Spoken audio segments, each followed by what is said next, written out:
On the outskirts of Oklahoma City, known as the Big Friendly, in Edmond stands a leader of bold, aggressive, and determined representation for America's warriors. Introducing the newest office of the Law Office of Will M. Helixon, with your trusted and expert warrior law team. North of Tinker Air Force Base, and just a short drive from Fort Sill, our new Edmond office also serves Altus, Vance, and Sheppard Air Force Bases, offering service members unmatched military law advocacy.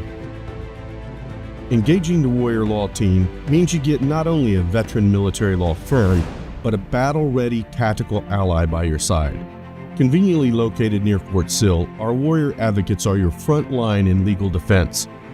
From representation in adverse administrative actions, including separation boards, to litigating courts-martial, we are passionate in our commitment to defend you with vigorous advocacy and unwavering dedication. From our strategic Oklahoma location, we assemble a global force of warrior advocates to staunchly defend your rights and combat command overreach. Call us today. The Law Office of Will M. Helixson, defending America's warriors.